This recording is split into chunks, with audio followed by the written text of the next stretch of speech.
महाकवि कालिदास एक दिन कहीं यात्रा पर थे। चलते चलते उन्हें प्यास लगी। उन्होंने देखा कि एक पनिहारन पानी भर रही थी।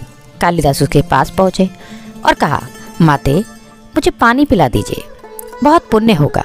पनिहारिन ने ऊपर देखा और कहा, बेटा मैं तुम्हें जानती नहीं, पहले अपना परिचय दो, फिर मैं तुम्हें पानी पिला दूंगी। कालिदास ने उत्तर दिया, मैं इस स्थान का मेहमान हूँ, कृपया मुझे पानी पिला दें।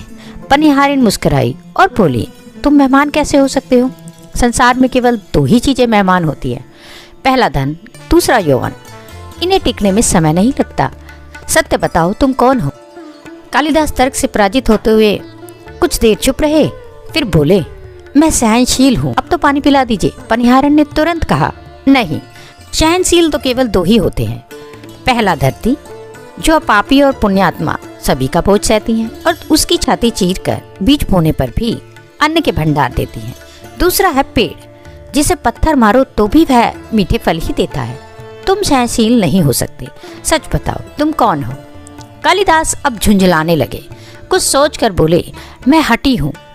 पनिहारिन फिर हंसते हुए बोली, हठी तो केवल दो होते हैं, पहला नख और दूसरा केश।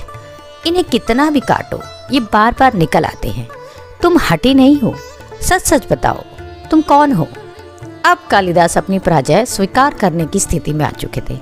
उन्होंने कहा, फिर तो मैं मूर्ख ही हूँ। पनिहारिन गंभीर स्वर में बोली, नहीं, मूर्ख भी दो ही होते हैं, पहला राजा जो बिना योग्यता के भी सब पर शासन करता है, और दूसरा राज दरबार पंडित जो राजा को प्रसन्न करने के लिए गलत बात को भी सही साबित करने का प्रयास करता है। तुम इनमें से कुछ भी नहीं हो, सच बताओ तुम कौन हो?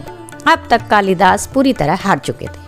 वे थक कर पनिहारन के पैरों में गिर पड़े और गिड़गिड़ाने लगे, माते मुझे पानी की बहुत जरूरत है, कृपया मुझे पानी पिला दीजिए। पनिहारन ने बड़े ही सहनपूर्ण स्वर में कहा, उठो वत्स।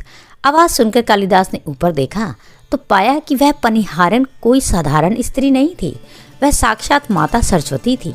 कालिदास उनकी दिव्य उपस्थिति को देखकर दंग रह गए और उनके चरणों में गिरकर नतमस्तक हो गए। माँ सरस्वती ने कहा, वत्स, शिक्षा से ज्ञान आता है, अहंकार नहीं।